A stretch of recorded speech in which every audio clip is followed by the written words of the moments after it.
BA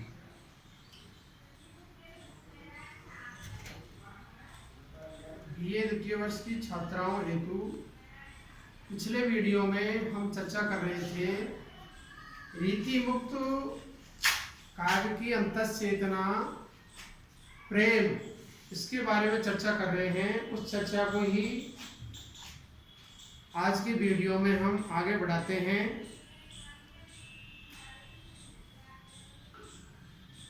बोधा नामक एक कवि हुआ था रीति मुक्त काव्यधारा में।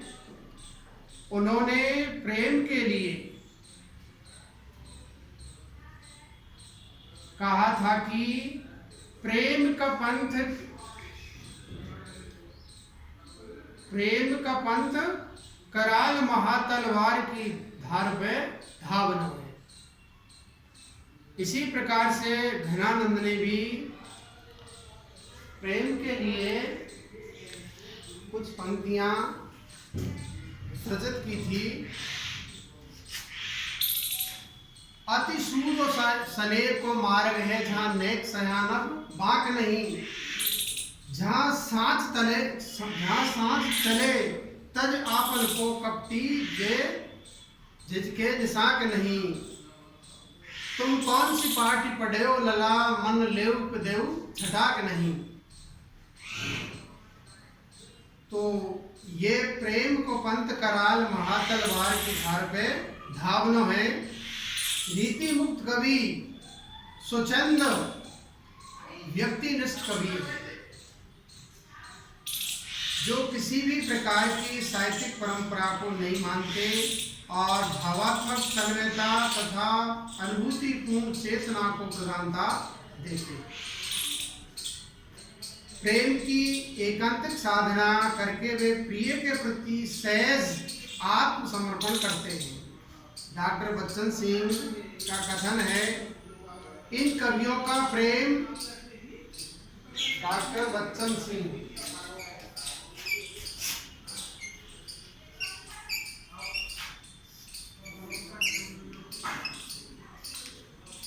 सिंह ने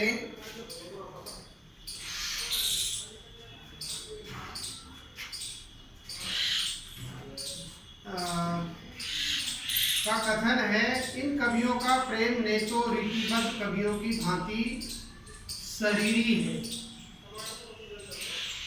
और न प्लेटोनिक प्रेम की तरह अशरीरी और वायवी।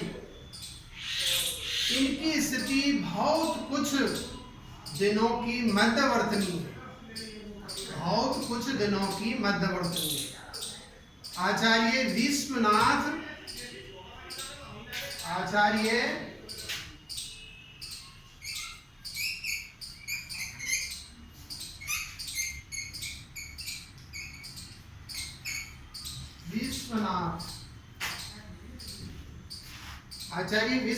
ने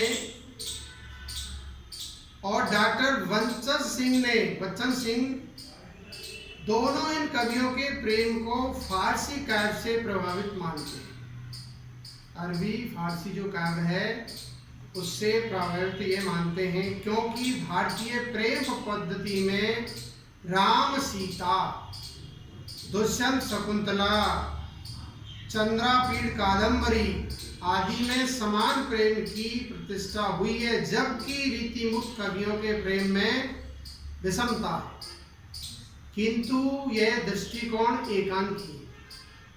सूर तथा अन्य कृष्ण भक्त कवियों और रीतिबद्ध कवियों ने ही प्रेम के असमान स्वरूप की प्रतिष्ठा कर दी थी। भक्ति के क्षेत्र में भी उपासक में अनन्य निष्ठा है, तो उपास कठोर और निष्ठुर है। रीति काल के अनेक कवि फारसी काव्य से प्रभावित है। वे फारसी काव्य की उक्तियां चुराया करते थे। रीति मुक्त कवि भी सूफियों की शब्दावली में अपने प्रेम का प्रकाशन करते हैं। बोधा सूफियों की तरह ही इश्क मजाजी यानी लौकिक प्रेम से इश्क मजाजी में इश्क हकीकी अलौकिक प्रेम का अस्तित्व देखते हैं।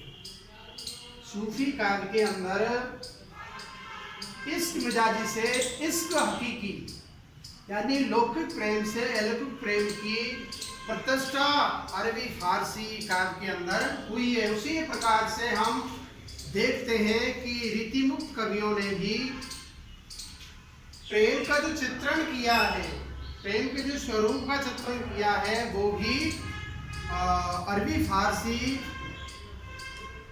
काव्यों से मिलता जुलता है।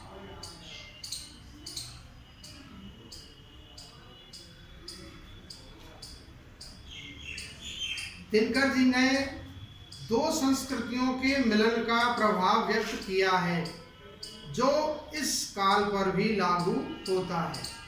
भारत में साहित्य और संस्कृति के सबसे सुंदर फूल तब खिले जब बाहर की कोई धारा आकर हमारी धारा से टकरा गई। जब मुसलमान आए, यहाँ भाषा काव्य का विकास हुआ और श्रृंगार तथा रहस्यवाद की कविताओं में एक नई तड़प पैदा हुई। तो कहने का तात्पर्य प्रस्तुत वीडियो में अब तक हमने रीति मुक्त काव्य की अंतश्चेतना प्रेम का संक्षिप्त में विवरण प्रस्तुत किया है। आगे हम रीति मुक्त काव्य की प्रमुख विशेषताएं, रीति मुक्त काव्य की प्रमुख विशेषताएं,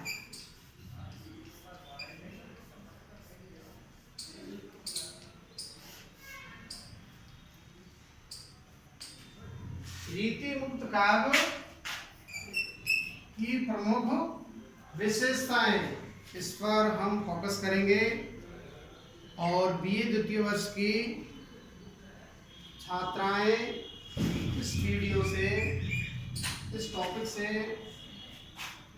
लाभान्वित हो सकती है। रीति मुक्त काव्य की प्रमुख विशेषताएं। रीति मुक्त या स्वच्छंद काव्य धारा के कवियों की कविता को नेत्रों से नहीं, रीति मुक्त या स्वच्छंद काव्य धारा के कवियों की कविता को नेत्रों से नहीं, हृदय की आंखों से पढ़ा जाना चाहिए। और कविता कामनी को दरअसल में देखा जाए तो आंखों से नहीं, हृदय से पढ़ा जाता है। प्रेम के क्षेत्र में पवित्रता, उदात्तता को स्थान देने के कारण रीति मुक्त कवियों ने अपने काव्य में अनेक ऐसी स्थितियों का चित्रण किया है जो आज भी हमारे मन को प्रभावित करती है। इस काव्य धारा की प्रमुख विशेषताओं का उल्लेख या विवरण छात्राओं हित में प्रस्तुत है। नंबर 1 विशेषता है स्वच्छंदता।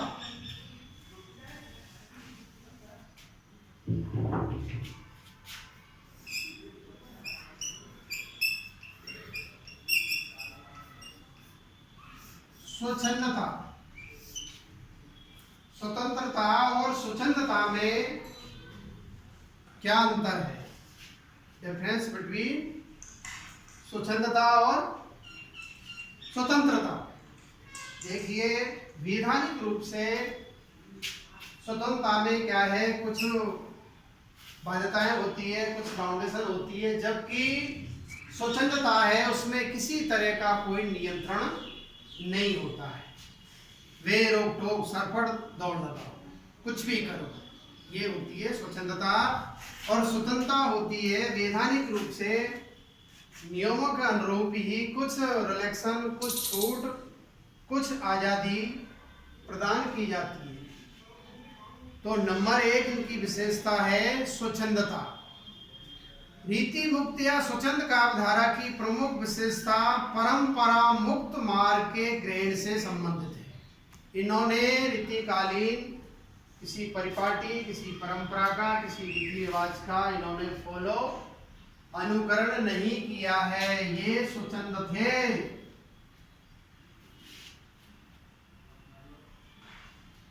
इन कवियों ने रीतिबद्ध कवियों से पृथक अपने काव्य आदर्श का तात्पर्य प्रतिमान